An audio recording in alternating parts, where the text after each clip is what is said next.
I'm Chris Stafford, and this is AART, the podcast where we meet the women behind their art. If you don't feel it, I'll make you feel it. I'll show you what I mean. If you don't feel it, I'll make you feel it. I'll bring you to your knees. If you follow me. My guest this week is the painter and curator Kristin Calabrese. Kristin was born in 1968 in Mountain View, a suburb of San Jose, California, and spent her childhood moving back and forth between Massachusetts and Arizona. Her father, Bill, was an engineer, and her mother, Karen, a housewife. Kristin has a younger brother, Greg, and they grew up, as she explains, in the 70s in a middle-class white American suburb with an abundance of children in her neighborhood. However, Kristin's childhood was not easy. Her father was an authoritarian, and she was bullied by children in school. She says her family environment was very sexist, and she vowed to live a very different life to her mother's. In 1995, Kristin graduated with a Bachelor in Fine Arts from the San Francisco Art Institute and a Master of Fine Arts from the University of California, LA, in 1998. After exploring a variety of mediums in college, she ventured into graphic design and creating websites before eventually concentrating on oils. She says, "My paintings speak plainly, make jokes, and are irreverent. I paint to make my thoughts, feelings, and experience into monuments that mark my small and large personal existence." The focus of Kristin's work includes psychology, humour, politics, and formal issues of composition and representation, primarily through painting. Since the mid-90s, Kristin has held numerous shows in the US and Europe. Solo exhibitions include the Gagosian Gallery in Los Angeles, Brennan and Griffin in New York, and Michael Janssen in Cologne. She's also curated many group exhibitions, including at the Los Angeles Contemporary Exhibitions and Honor Fraser Gallery. Her work is featured in numerous collections, including Saatchi and the Armand Hammer Museum. Together with her husband, artist Joshua Astor, they have a small business for art supplies, making canvases and framing, and then they spend the evenings painting late into the night. Kristin says she's finally in a happy place as an artist and curator at her home in Culver City, Los Angeles. Kristin, thank you for taking the time to do this podcast with me, because you seem to be wearing many hats. So give us a picture of what life is like for you in your studio in LA right now. Well, it's nice to talk to you.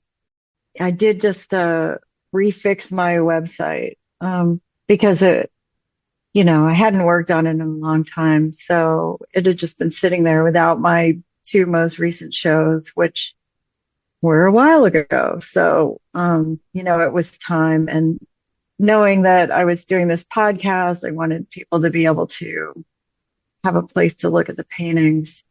But my studio life in LA right now, in the daytime, I have a small business where my husband and I make stretcher bars and panels and surfaces for other artists in LA. And we are pretty much to capacity all the time. And we have a lot of really great customers who are all other artists, many of whom we went to school with. And also we do a lot of stretching paintings for art galleries that are local, who will have artists ship paintings from overseas in rolls, and then we'll measure them and custom make wood stretcher bars for them and make them look perfect. And every night I paint my paintings, and so I'm pretty much a night owl, and so I guess we'll sort of eat dinner kind of maybe almost at the end of the business day, which is, because the work is pretty physical, we kind of get off a little early. And, so the main work, for the business, for me, for doing, emails and quotes and things like that are from about 10 to about 4, although we're sort of open till 6. And my husband's in the wood shop from usually like 11 to 2 or 3, which is also here in the building. And our studio is in the building as well. So once we're done with work, then we eat and maybe take a little nap for like 30 minutes. And then, we get up and start painting. And I pretty much paint until about 3 in the morning, and then, go home, go to bed, get up, go to sleep, get up, do it over again. So that's pretty much. Well, you really are a night owl, aren't you? I am a real night owl, and I don't really sleep that much. But then the weekend, we try to just turn everything off and mostly just paint the entire time. It's like paradise fantasy. Like nobody can reach us at all on the weekend. So it's really great. So do you paint in the same studio together? Is this something that you can do side by side? Oh yeah. We paint right next to each other. Actually, he has another studio, but he paints in my studio. So let's step back to how this journey began for you. You were born in 1968 near San Jose, California, in Mountain View. You said that you were raised moving back and forth between Massachusetts and Arizona. Tell us a little bit about your parents and what they did to involve this kind of lifestyle. And that's Karen and Bill Calabrese, presumably the same surname?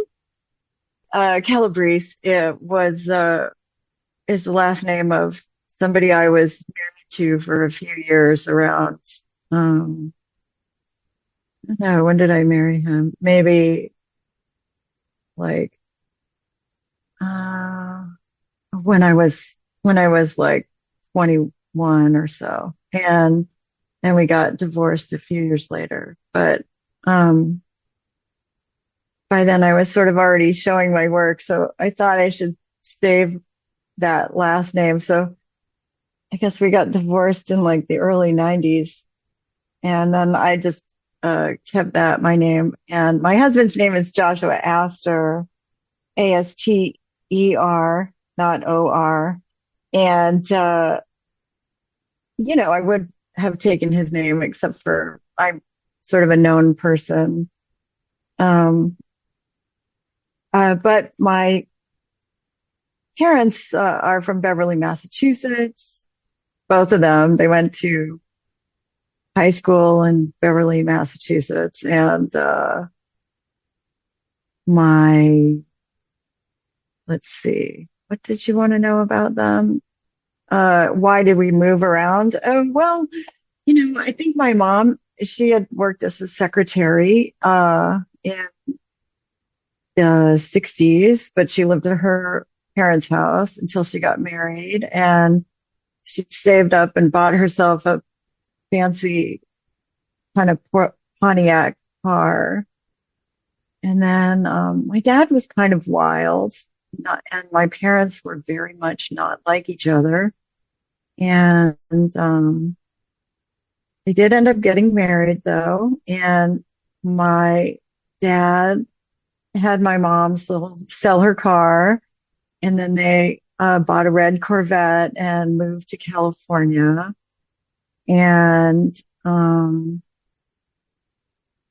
then I was born, and then there's stories like the car was repossessed, mom then went back to her parents' house because, it wasn't like the most supportive relationship. But then my parents were pretty old fashioned, and, things like abortion and weren't really legal then. And I don't think they really had much birth control then. And, my mom always told me that, nice girls didn't really use birth control. And, my dad was had been raised, Catholic. So obviously you had to stay with the mother of your child. And so, so when my mom went back to her parents' house, my dad followed. I might be wrong about some of this, but I think it's kind of right. And then he moved in there, and then, family friends and stuff got him a job being an engineer. Well, sort of at an engineering plant, but, my dad hadn't gone to college, didn't really go to college until a little bit, later, when a company he worked for sent him to college for a few engineering classes, but that was a lot later. But, so he really excelled at that, even though he wasn't like a college type, and he is pretty old fashioned, and the family was, very patriarchal, and my upbringing was very strict.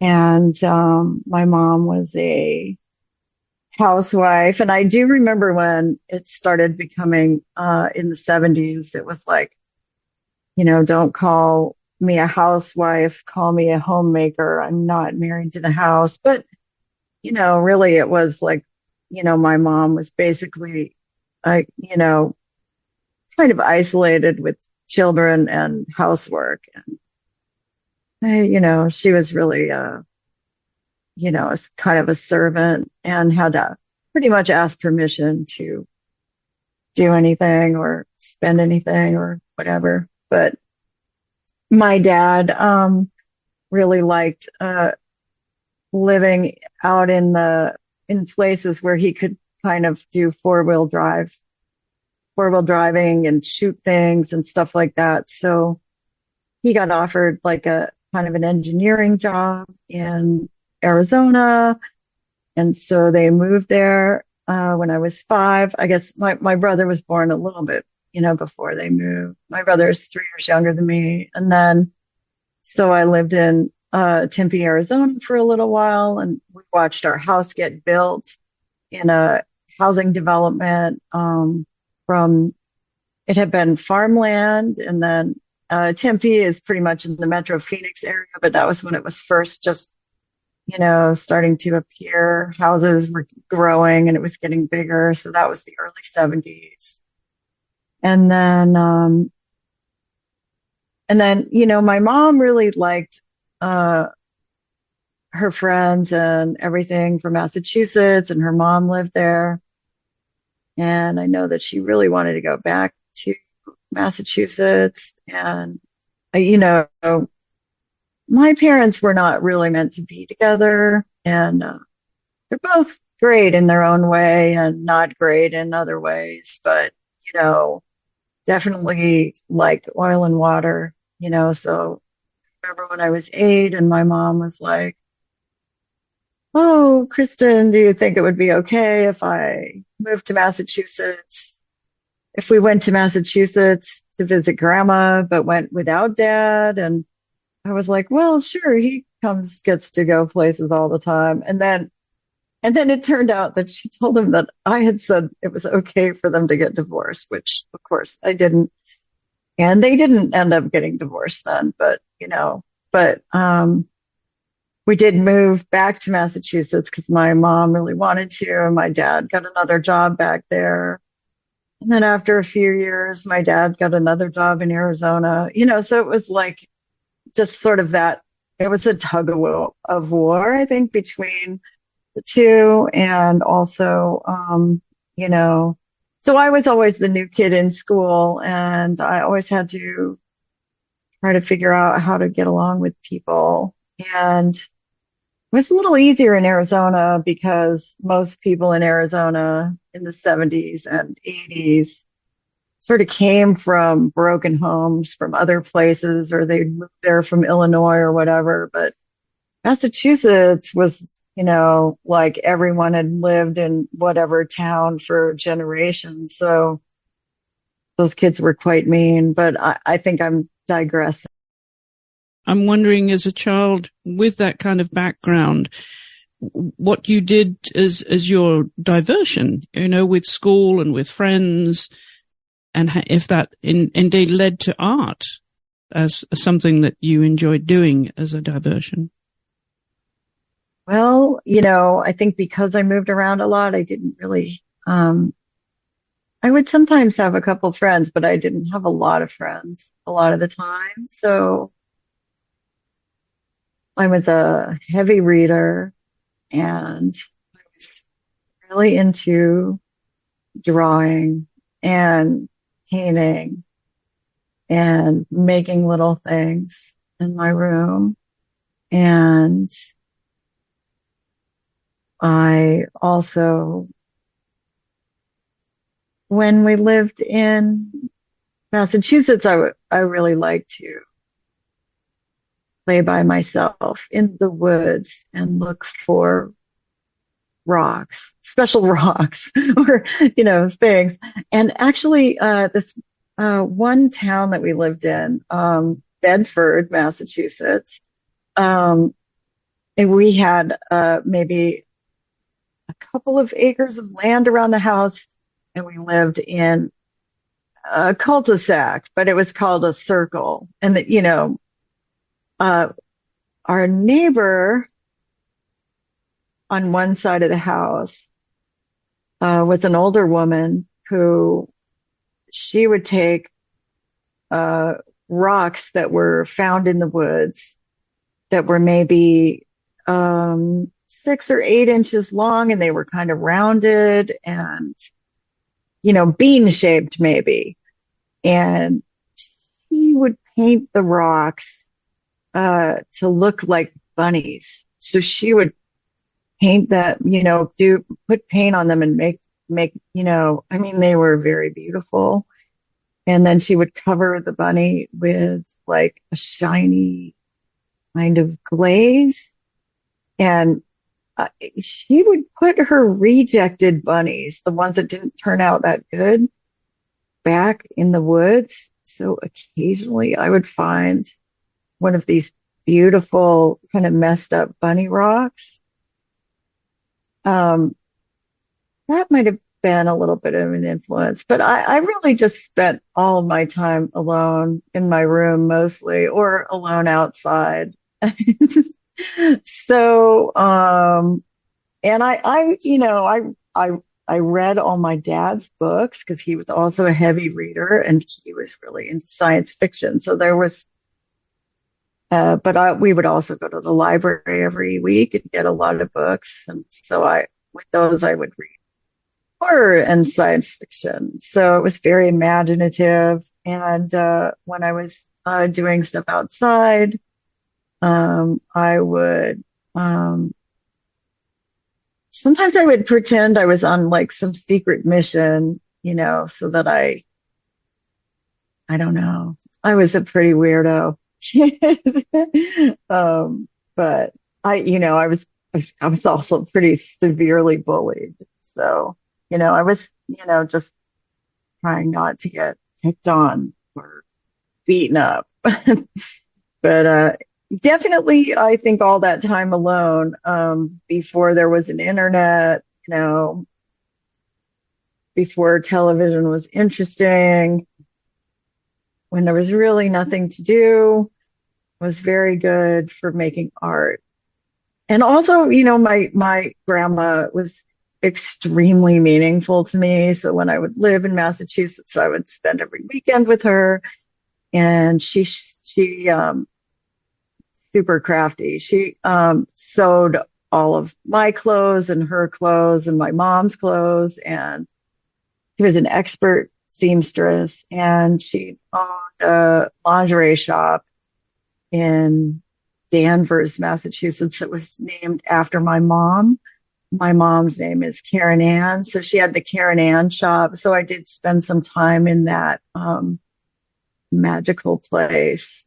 And it was, lingerie, like, girdles, heavy girdles and bras that were sort of almost like armor that women used to stuff themselves into. You really don't see that kind of thing anymore, but Um, so I would hang out with the buttons on the floor and stuff. Well, I was then thinking of your painting of your mother's panties that's on your website. Is there a correlation there? That painting is from when I was maybe about 12 years old.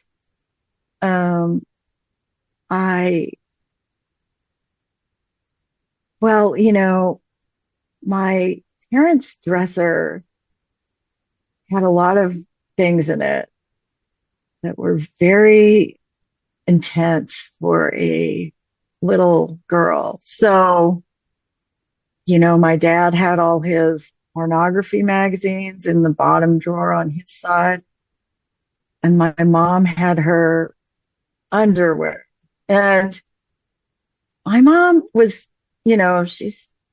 she wasn't a big woman then. She's not a big woman now, but she was kind of curvy, and she would wear those kind of, they call them granny panties now, but I think they were just sort of normal then. They were, kind of satin and shiny, and they were high-waisted. And, so I was just getting to the point where I was about to become a woman, which I definitely did not want to do. I really wanted to be a boy. And, everything about it seemed very off-putting. And so I opened up my mom's lingerie drawer one time, and I think it was because I was putting away laundry or something. I don't really remember. I mean, I wasn't sneaking around in their drawer, but I opened up the drawer, and out came these giant kind of aqua colored panties, and they were just, they just seemed as larger than life as those panties actually did. And it was, it was almost like a very almost suffocating, horrifying memory that, made me think, oh no, this is what I'm going to be. And,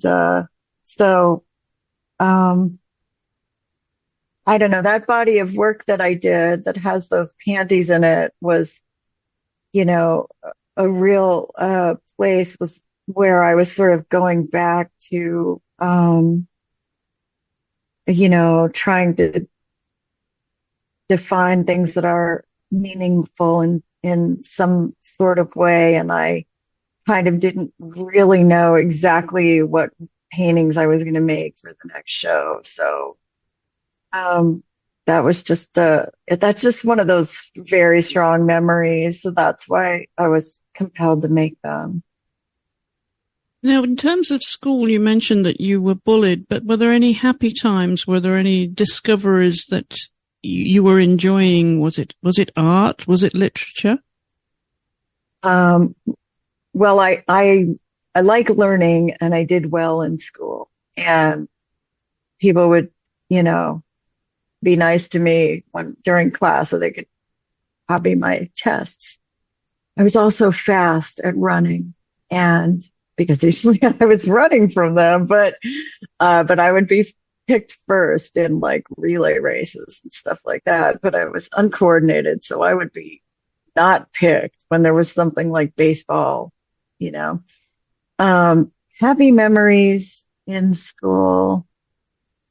I have a memory of being in second grade and the teacher give it in art class, which I think kids in the U.S.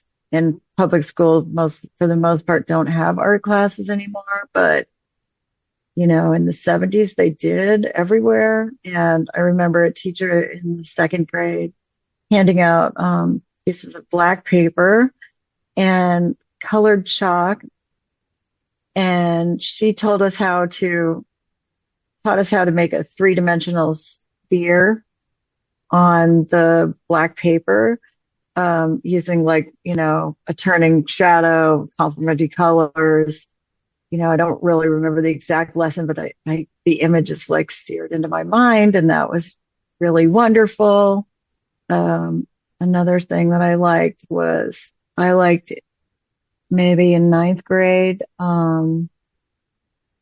we learned the first 18 lines of I think it was the Canterbury Tales in Middle English or something. It was like, one that uprode with the shore of Sota, the drought of March has person to the road.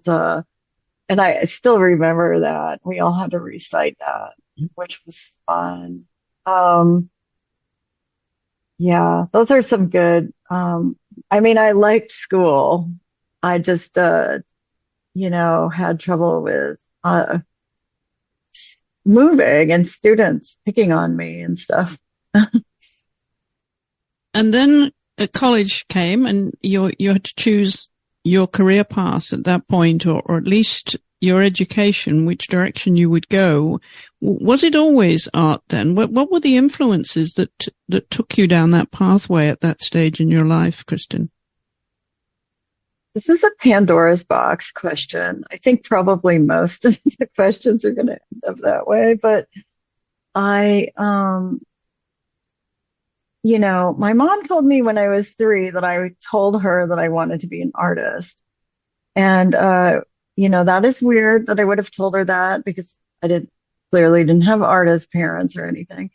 But I started out at Arizona State University, and, my family being, kind of conservative, mostly in not a religious way really, but just, kind of not cool or fun or anything. They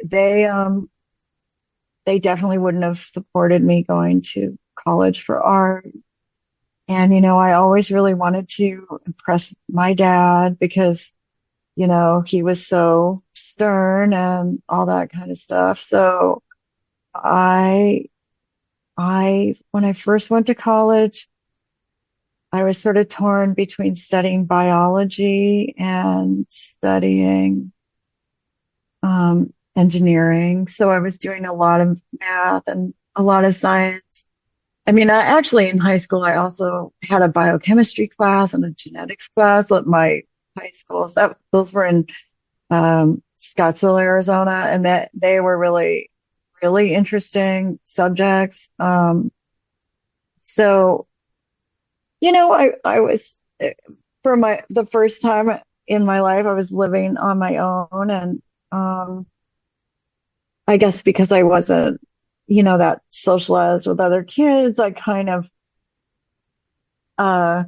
started, partying a lot and, doing a lot of psychedelic drugs and things like that. And, I had sort of a psychotic break when I was a sophomore, and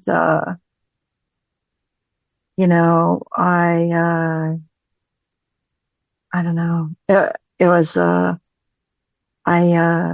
tried to kill myself, and I dropped out of school, and I think all the acid that I did, it made me think that life didn't make sense at all. And my upbringing was actually very mean. It was sort of mean at home and mean not at home. And so, I told my mom I wanted to move back home, and she told me that I couldn't move back home because I always was a problem and got in the way of her and my dad getting along. And well, that was before I tried to kill myself. I just told her I wanted to move home, and she didn't want me to. And then I tried to kill myself with sleeping pills. And I know that's not funny, but I just didn't, I just really had nowhere to turn. And so I but after I'd eaten like a lot of sleeping pills and painkillers and things that I'd sort of been collecting for a while, like a suicide kit, then I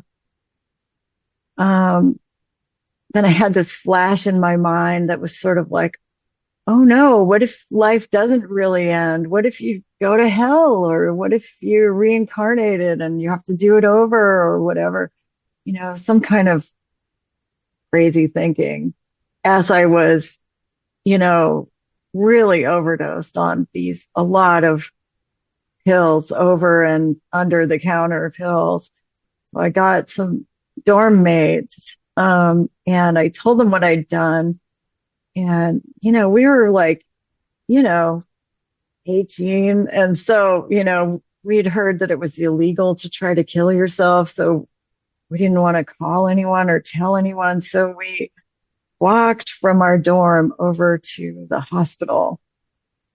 And I kept passing out and stuff. So they were sort of dragging me and two women friends. And we ended up in front of a convenience store and I was just falling on the ground, and some guys in a pickup truck were like, oh, do you need a lift? And so we just got in the back and they brought me to the hospital, and, I had my stomach pumped and all this stuff. And so I basically, dropped out of school and,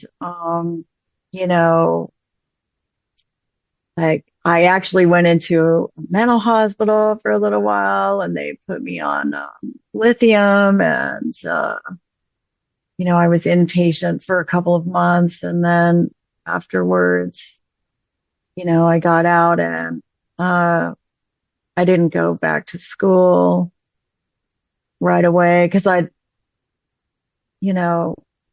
just realized that a lot of the things that I thought made sense about living didn't make sense to me anymore. And I sort of had to rebuild, what mattered to me. So, I mean, I think if I hadn't had that experience, I would probably be like, a fiscal Republican type person who was, very, type A and disapproving of everyone and, just working at my lab job or whatever. Not that there's anything wrong with someone who's a scientist, because obviously we need them. But I had to, it just, that experience made me sort of feel like I could see society from a very outside position. And I think, because I was so rejected by my peers when I was a kid, it made me see everything from a really outside perspective too. And so I had to figure out something that I could do that I felt would not be used for bad or wouldn't harm people, because it just seemed like capitalism was so evil, and even most science was used for war or to, kill things.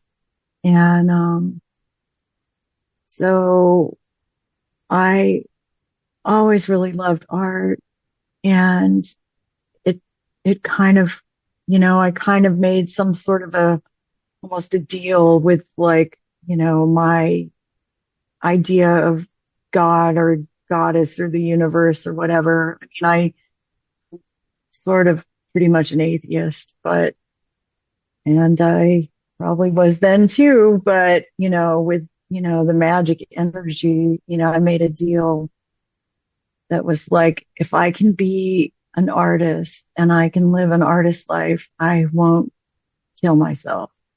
So that was the path I went on, but I went very much into, the very hardcore punk scene, and my parents didn't support me doing an artist education, and they made too much money for me to be able to get student loans, or until I was considered independent at 24. So once I became 24, I took out student loans and I applied to the San Francisco Art Institute, something I wouldn't have even known existed, an actual school for people to be artists. Because I just thought everything was just work and not fun and, nothing amazing, nothing beautiful. And I had a roommate who had all these art school books, and she was kind of an artist. And I was working as a bus hop at a restaurant, and she did too. And so we were roommates together. So I got exposed to even the idea that there were student loans, and that was a possibility, or that, there was an art school by, living with her. I mean, information, in the 80s wasn't like it is now. There was the 3 television stations, and there was nowhere to really find stuff out unless somebody told you, which is why I didn't really even realize there could possibly be such an amazing thing as an art school that you could possibly go to and meet actual people who were actual artists. What form did your art take at that time, Kristin? Were you painting? Was it oils? What mediums were you using? Well, I started painting with acrylic and spray paint because those were accessible before I went to art school. And at some point, the first year in art school, I started painting in oils. And what did you enjoy most? And how you were able to express yourself in those mediums? Well, I don't know. I mean, when I got into art school, I wanted to be able to do everything. So, I took sculpture, and I took performance art, and, I took painting and drawing classes, but also, I got really into photography, and the school was amazing. In San Francisco, up on top of a hill. It just recently just went out of business and closed forever. But, which is the saddest thing. But it was a profound experience. And they had these giant painting studios, and it was pretty expensive to live there, and I was totally poor and just taking out loans and living off loans and whatever. And some of the time I would live in the school building, sort of hide in different areas. I had a work-study job. I had 2 work-study jobs, and one of them was in the rack room in the painting department. So I ended up, having a way of always getting all the keys to everything. Like, I like to sort of be able to, I don't know, there is this sort of working class mentality thing that I have where, people who have a lot of money know how to order people around and get other people to do stuff, but the people who know how to do stuff are the ones that are, so in some ways, even though they're in charge, actually sort of we're in charge because we're the ones with the keys, and we're the ones who know how to boil an egg, So anyways, so I would have the keys, and, I would stay all over in the school, but I would paint for hours and hours. And I guess I did a lot of painting out of my head. And that school, they didn't give you any assignments. The first assignment I had in painting school, the first semester, the first assignment in painting class was make a 4-foot by 4-foot canvas and then make a painting on it. So they would just throw you off into the deep end right away. And they didn't teach any of the basics. Like, they didn't teach anything that a normal school would teach. Like, they didn't really teach I guess they sort of taught color theory, but it was sort of talked about in kind of different ways. Push, pull, yeah, definitely there was some kind of, turning the corner of things, not through value, but more through complementary color. But a lot of the teaching was just done through critique. And mostly things were just out of everybody's head. And majority of my teachers were abstract expressionists, in the painting department. And I would tend to sometimes work, from photos and I had a natural, desire towards, narrative because I, did have sort of a lot of stories I wanted to tell, a lot of which I was sort of interested in structure of relationships as well, and structure of narrative. And so I could actually almost depict that in kind of not really a physical way, but a physical visual way on paintings. And, I guess when I first, also in the first or second year of painting, you get that thing where you're really self-conscious and you just have this big white canvas. So I just worked bigger and bigger, 7 foot, 8 foot, whatever.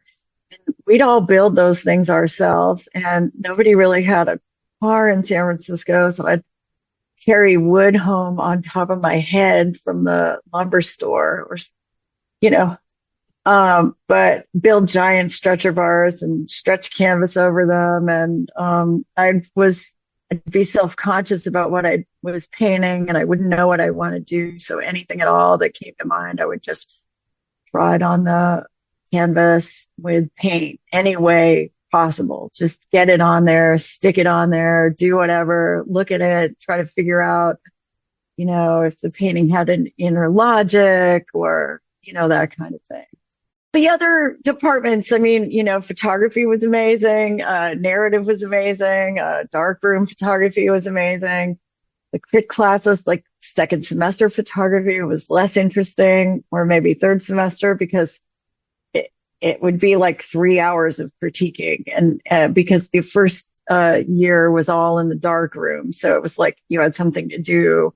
And that much critiquing 6 hours a week is every single class is pretty boring, but we did a lot of narrative sequencing and the new genres, performance video stuff was like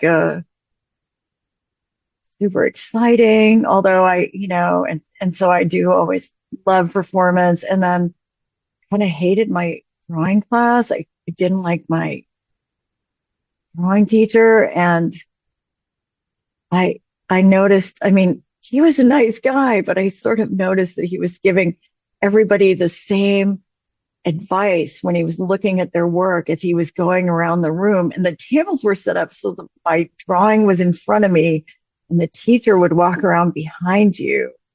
And I just didn't like him coming up around behind us, not for any inappropriate reason, just, it just felt sort of invasive with, sort of the drawing space.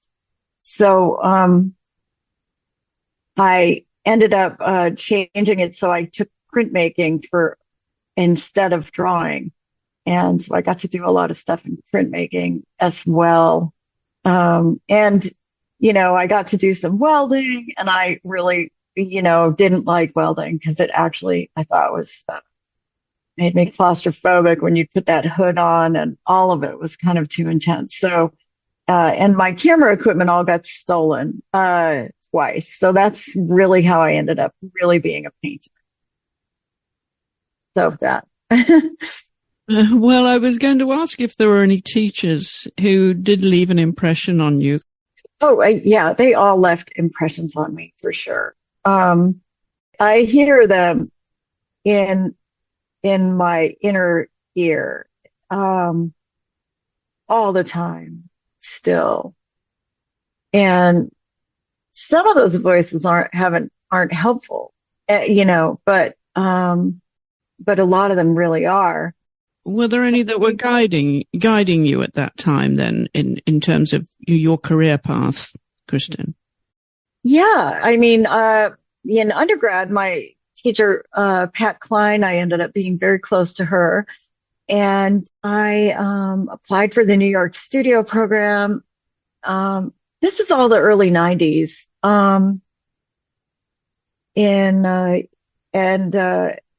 Two of the students from SFAI would be awarded the residency at a New York studio program, which was in Tribeca. And I got that award, and I got to go there for a semester in maybe it was 93. And, Pat, Pat Klein came to, I don't remember how I got told about that, but she came to visit me or she came to New York, and then she wanted to visit. And I said, I'm too busy working in my studio. I can't really visit. And then she said, oh, you shouldn't do that, Kristin. When somebody wants to come and see your work, who's like professional contact or whatever, then you should meet with them. And then I was like, oh, okay. And then she was like, there was a glass blowing program in New York that I was sort of interested in going into. And she said, and this was very much the attitude in the 90s, and it is not so much the attitude now, but she said, oh, you don't really want to go into things like glass because that's craft and not a fine art or not a high art. And so I didn't go into glass, which is probably for the best, but I am fascinated with all things craft. So, and then also, a lot of things, I had another teacher named Mark Johnson who, he told me that I was going to be an art star. And, that's kind of a crazy thing to say to someone. And then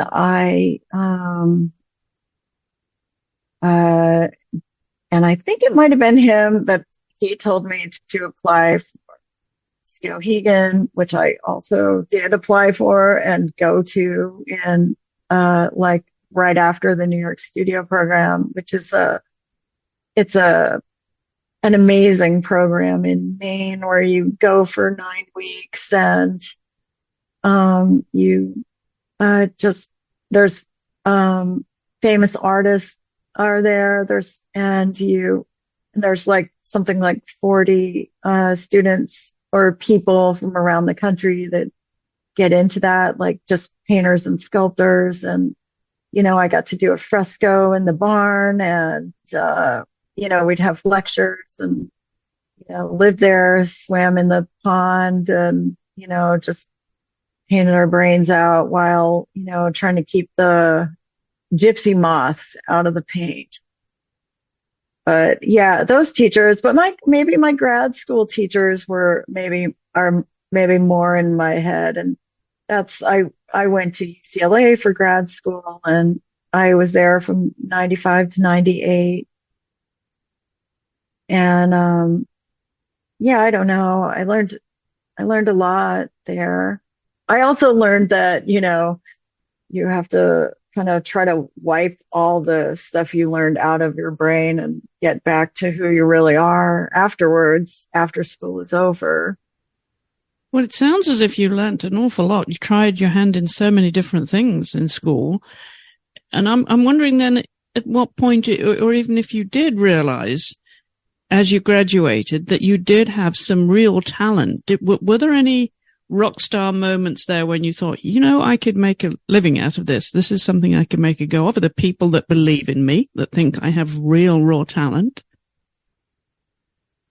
Well, no, I didn't really think that would happen. I mean, I guess I thought you could probably do portraits of people and stuff like that. But I do know that people who get out of art school, studio artists, are super capable of doing almost anything.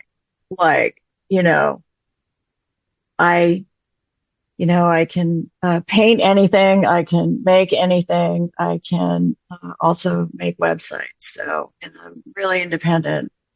But, those kind of talents make it hard to get a job when you get out of school. So while I was in grad school, I also took some workshops in how to make websites. So around 2000, I was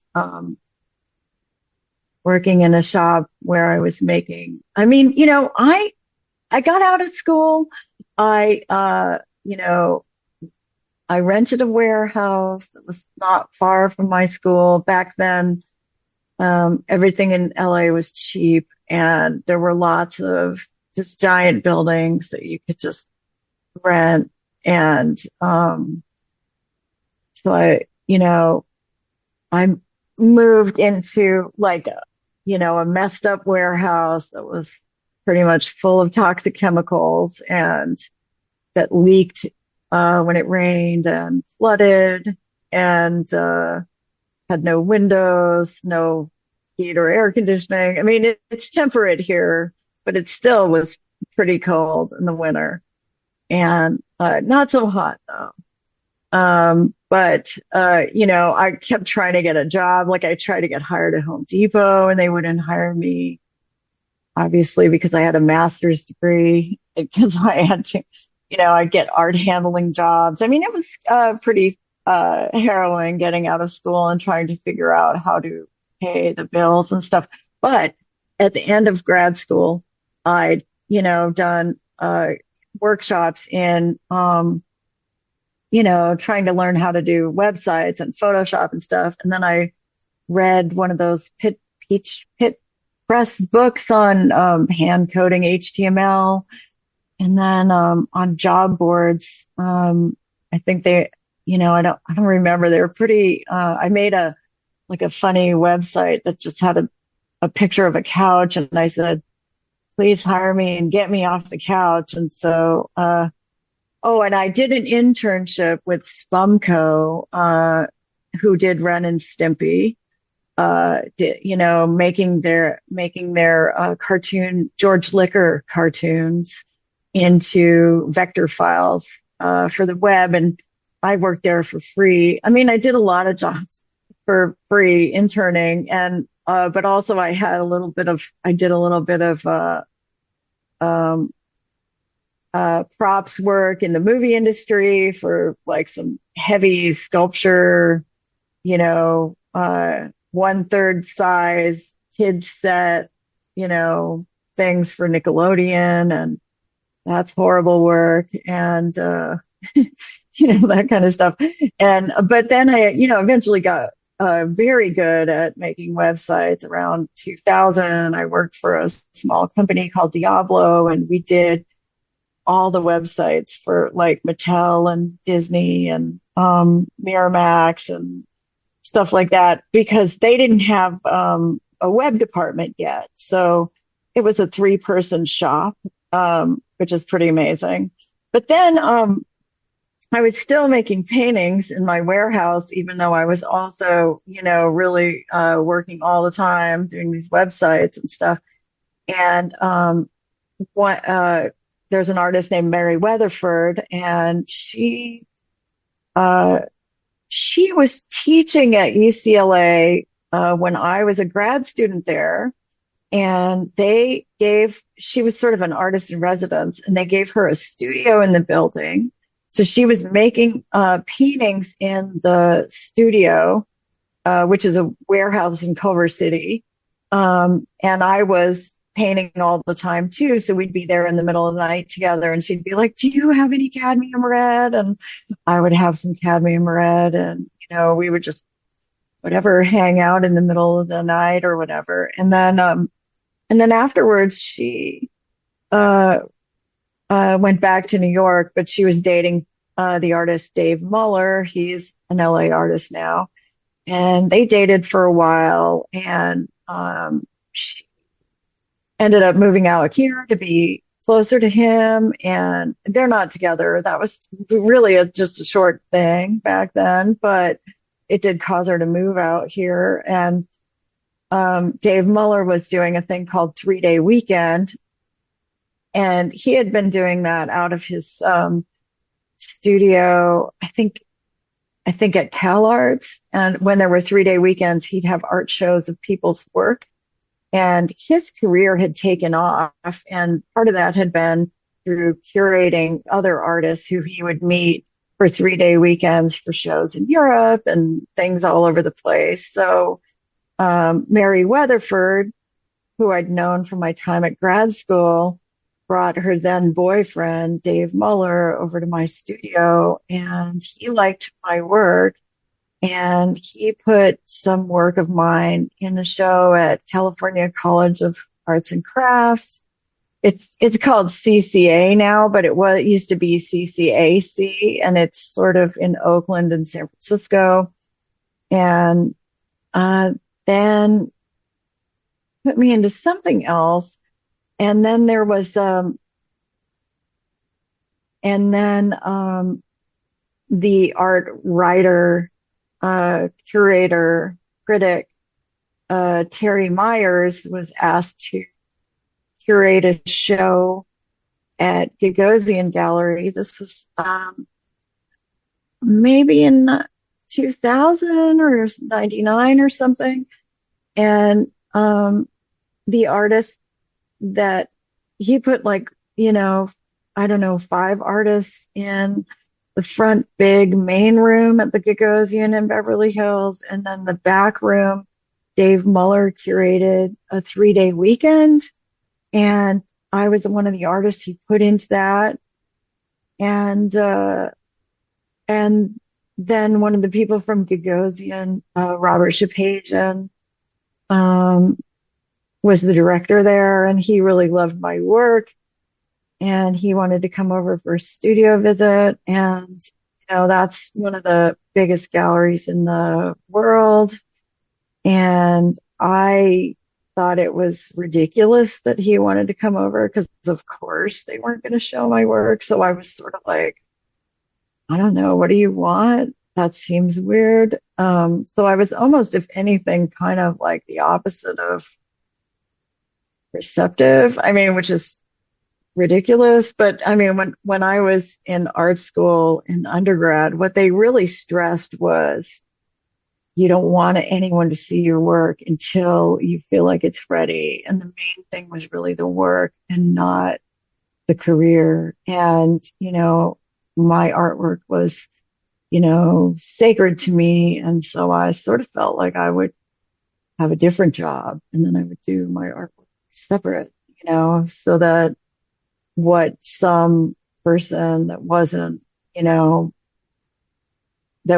like the voice of my artwork, the inner living, breathing relationship I'm having with my paintings would not be interrupted by like outside voices. But anyways, did let him come over, and then they gave me a show at the gallery, which was a mixed experience, but also I started making money from paintings. So then I had to paint more, and there were other shows coming up, which, was great. But I had this web job that I'd worked so hard to be able to be good at. So it was a little bit hard to like let that go at the same time. But I did. And, I tried to do both at first, like the web job part-time and then the painting part-time. And both of those things, are sort of like all consuming. So it is like pretty hard to have like that kind of computer head space, like in your head kind of space. And then that art space. I mean, they actually almost take up 2 opposite parts of my brain, but very intensely. So to like do both in a week is pretty difficult. So, so anyways, I'll just have art shows, which was amazing. But I was pretty naive in a lot of ways getting in, but you know, I have nothing bad to say about Ugosian. I mean, I'm grateful that they pulled me out of that world and, made me really into like a real artist in a lot of ways. Just, this is it. I'm not some other career. I am just through and through an artist, and everything is, if I ever do any other jobs, those are always secondary to being an artist. So it was at that point really that you felt you'd arrived as an artist, and your confidence must have been building, your self-esteem must have been building too, with that kind of recognition. And you went on to one show after the other. It's been quite the career that you've had, with showings all over Europe as well as across the US. Do you at any point, because you're so busy and so in the trenches right now, Kristin, I'm wondering if you reflect on the journey of your career thus far, and maybe stop and pause and think, well, my goodness, when I think how it all began and the childhood that you had, where does this bring you now? What are you most satisfied about at the end of the day? Oh God, I don't know. I don't know. I mean, like, once I had a show at Gagosian, I definitely wasn't like, okay, I'm confident, I'm here, this and that. So it isn't like that. I mean, then I paid to have 7 years of therapy. It's been a struggle the whole time, really. But as I think actually having I didn't have to work for a little while, and then I did, and then I had some bad auction sales in 2008, and once you have paintings sell at an auction for like much less than someone paid for them, then that's the only place in the international world of money, which at that kind of level, the people that buy your work are like, real, like, if you're lucky, they're buying your work because they love it. But like, there's like a lot of speculation goes on around art. And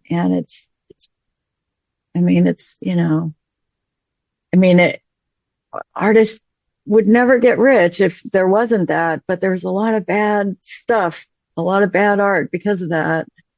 It's really well known, but, once you have bad auction results, it starts to become like you're a hot potato and nobody wants to, it's like, then you got to go somewhere else, and then you got to whatever. And then maybe you're not selling anything at all from selling everything. And, and then just different teaching jobs and all the pluses and minuses of that, and the changing culture of like academia. And then, I guess really we got comfortable once my husband and I, who I met, maybe like about 15 years ago, who's very much the same kind of super, dyed in the wool painter that I am, even though we're different in a lot of ways. We're very much the same in that way. We just, stopped working for other people and started our own business doing things that we know how to do. And we were able to do that because, we both know 3,000 artists and know lots of art dealers. So it wasn't, so as far as being a small business, people trusted us, knew that we knew what we were doing, and even more than we did. And, we had one of those magical small business stories in that way. And now it allows me to, there was a point where I was really like, where art dealers were really starting to like encroach on, the content of what I would do. So it would be like, maybe one particular kind of painting would sell. And then, you know, they'd be like, well, I have 7 people who want one of those. And can you make those? And I was like, no, I can't make those. I just really couldn't, you know, honestly, I can't really do stuff that I'm not believing in, because actually the craft of painting, the kind of painting that I ended up starting to do, like this kind of hyper realism, is so difficult that unless I'm really believing in the work, like, you know, it's almost too hard to pay attention to. But, you know, having my own business now has allowed me to just not care at all what anybody wants, what anybody thinks. And instead of, I mean, I feel, you know, but of course, I mean, Americans are always precarious. So, you know, but, you know, something could happen and then, you know, it would be rough, but we're good right now, knock on wood. But, I right now am satisfied that I have the luxury and the ability and the pleasure and like the excitement to absolutely get to work, like, you know, 100 hours a week doing exactly what I want, including, you know, the business, which I also love. I mean, I love the opportunity to work with other artists closely on helping them to make exactly what they want by, you know, getting the most beautiful linens and learning the most beautiful surface preparations but I also get to have all that. I'm like a canvas hoarder. So, you know, I have, you know, every kind of art supply I would ever want here at any time.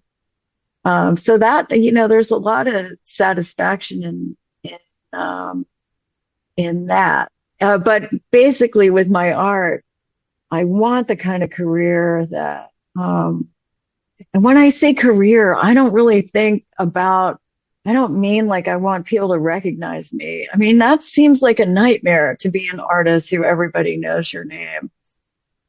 And they look at you and point at you. And I mean, it's sort of cool, but it's sort of not cool. I did have a little bit of that.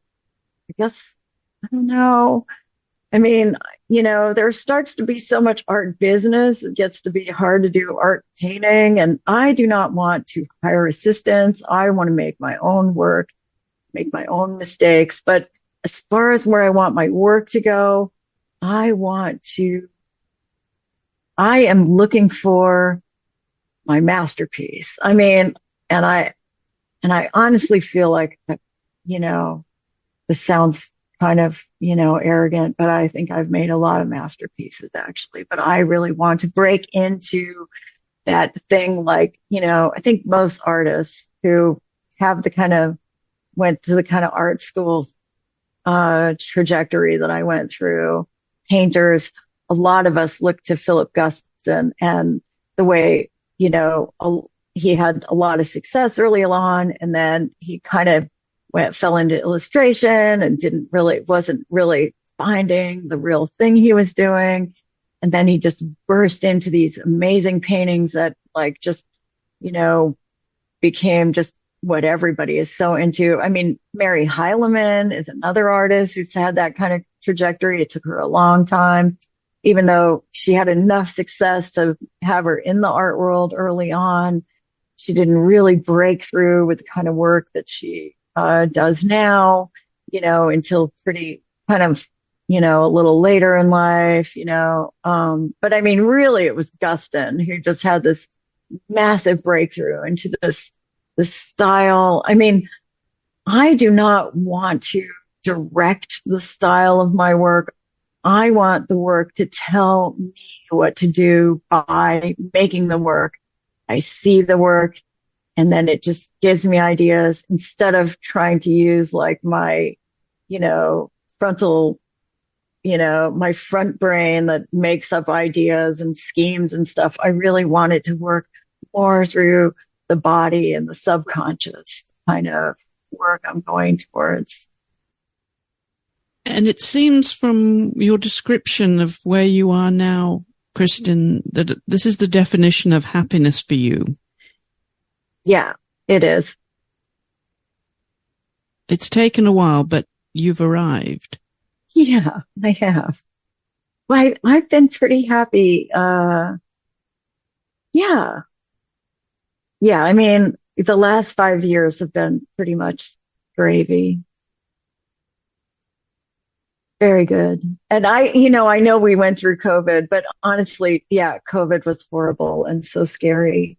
But I mean, I know there's a lot of painters who, I mean, it is, it is a little hard. I mean, I love having friends and those kinds of things, but it is a little hard.